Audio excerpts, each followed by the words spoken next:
There is a moment in every artist's life when the world opens in an unexpected direction. For Fausto Zonaro, that moment did not happen in Italy, but across the sea, in a city where empires breathed. He was born in 1854 in a small town near Padua, the son of a mason. His father imagined a practical future for him: stone, labor, stability. But the boy had other instincts. He drew constantly, almost restlessly, as if trying to sketch a life he hadn't yet lived. Eventually, his talent convinced his family to let him study art, first in Lendinara, then in Verona, where he trained under the academic painter Napoleone Nani. In those early years, Zonaro drifted. He painted scenes of daily life, workers, streets, fleeting human gestures, exhibiting across cities like Milan, Rome, and Venice. Critics noticed him, but recognition alone didn't give him direction.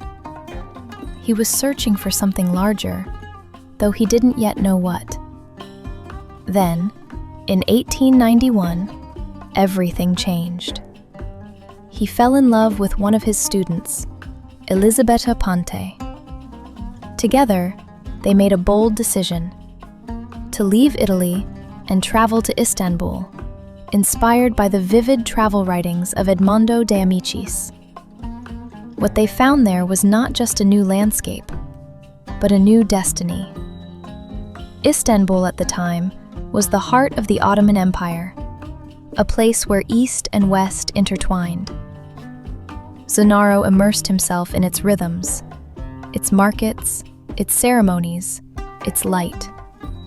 Slowly, he gained the attention of influential figures, including the intellectual painter Osman Hamdi Bey. Then came the turning point. A painting of an imperial regiment crossing the Galata Bridge reached the hands of Sultan Abdulhamid II. The Sultan was impressed. In 1896, Zonaro was appointed official court painter. It was a rare honor, one that hadn't been given to a foreign artist since the Renaissance, when Gentile Bellini painted for Sultan Mehmed II centuries earlier.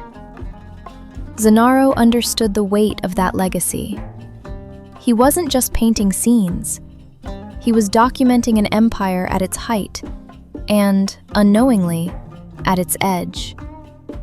His works from this period are alive with movement and observation: soldiers, ceremonies, riverbanks, and the quiet dignity of everyday life.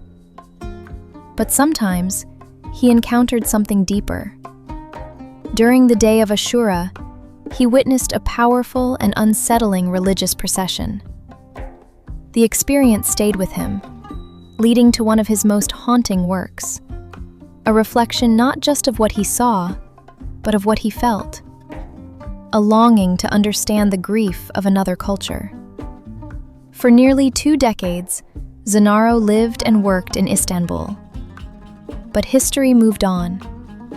In 1909, the Young Turk Revolution forced Sultan Abdulhamid II from power.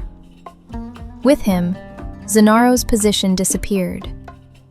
Just like that, the role of court painter, his identity, was gone. He returned to Italy, settling in Sanremo. There, he painted quieter scenes: the Riviera, the sea, the light of southern Europe. But something had changed. His later works often drifted back nostalgically to the Bosphorus, as if part of him had never really left Istanbul.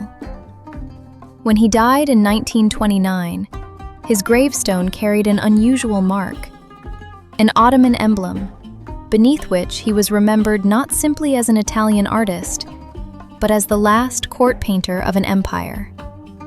And perhaps that is how his story is best understood. Not as a painter who traveled east, but as one who, for a time, belonged to 2 worlds.